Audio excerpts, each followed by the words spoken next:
દેવમાન્ય, સંતવંદ્ય, ભક્ત આરાધ્ય, સર્વતોભદ્ર સ્તોત્ર દત્તબાવની પુણ્ય યશઃ સંતરાજ ભગવાન શ્રી રંગાવધૂત મહારાજના હૃદય કુંજમાંથી પ્રગટેલી દત્ત ઉપાસનાની દિવ્ય સરવાણી છે.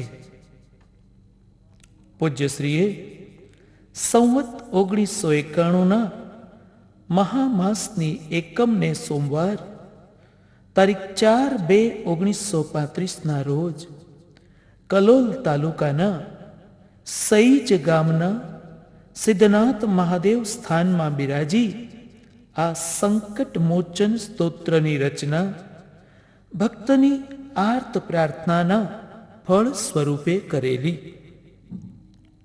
પૂજ્યશ્રીએ આ સ્તોત્રમાં શ્રી દત્ત ભગવાન અને તેના જ અવતાર એવા શ્રીપાદ શ્રી વલ્લભ તથા શ્રી નૃસિંહ સરસ્વતીની દિવ્ય લીલા ભાવનો મરાઠી ગુરુચરિત્ર અને પૂજ્ય શ્રીના પ્રાણ પ્રવાસ સમા વરદ ગ્રંથરાજ શ્રી ગુરુ લીલામૃતના જ્ઞાન તેમજ કર્મકાંડને આવરી લઈ ત્રિસમન્વયી સંગમ સાધ્યો છે.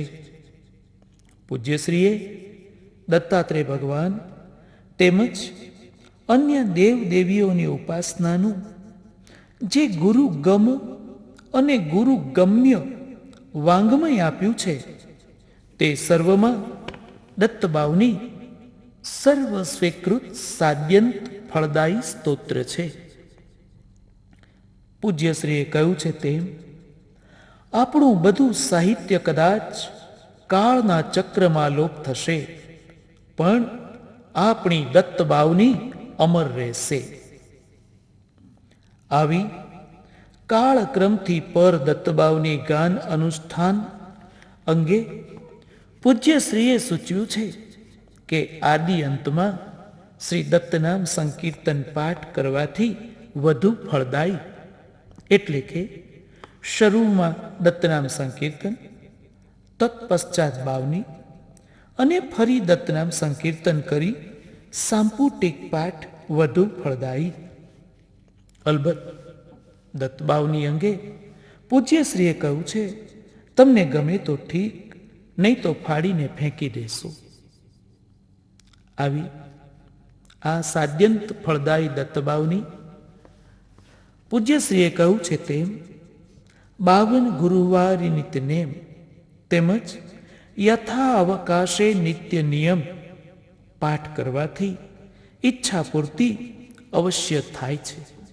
તેથી ભક્તે શુચિર્ભૂત થઈ સ્વચ્છ વસ્ત્ર ધારણ કરી ધૂપ કરી બાવની પાઠ કરવો રહ્યો.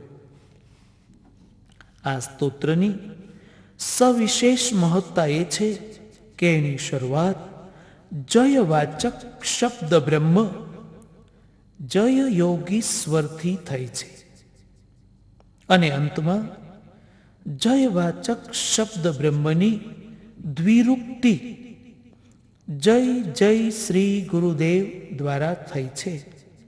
આમ યોગીશ્વર દત્ત ભગવાન સ્વયં તત્વમસી દેવ જ છે એવી નિષ્ઠા વ્યક્ત કરી છે.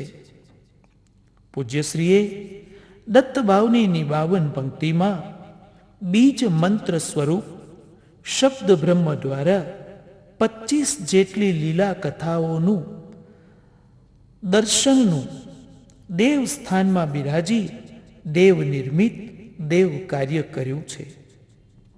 અનંત કોટી બ્રહ્માંડ નાયક ભગવાન શ્રી રંગાવધૂત મહારાજે દત્ત વંદનાનું અનંત ફળદાયી આ સ્તોત્ર રચી આર્ત, અર્થાર્થી, જિજ્ઞાસુ તેમજ જ્ઞાની પ્રાણ પ્યારા સર્વધર્મી ભક્તોને ઉપકૃત કર્યા છે.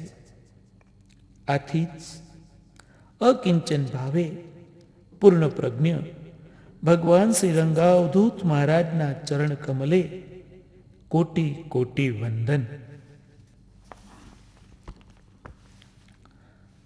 આવી આ દિવ્ય દત્તબાવનીનું મહાત્મ્ય અવધૂત પરિવારમાં અનોખું અને અજોડ છે.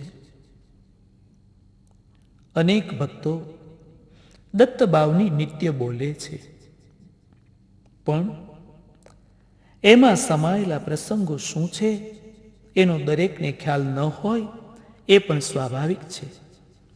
એટલે દરેક પંક્તિમાં સમાયેલ ચરિત્ર લીલા ભક્તો સમજે એ હેતુસર આ શ્રી દત્તબાવની ગાથા દર્શન રજૂ કરવાનો આ પ્રયાસ છે.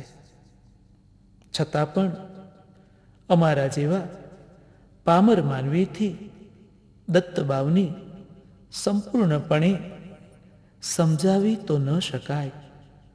આ તો બાપજીએ ગાયેલી લીલાને ફક્ત દ્રશ્ય રૂપે આપની સમક્ષ મૂકી ભક્તિના સમુદ્રમાંથી ભગવાનની ગાથાનું પાન કરાવવાનો પ્રયત્ન છે.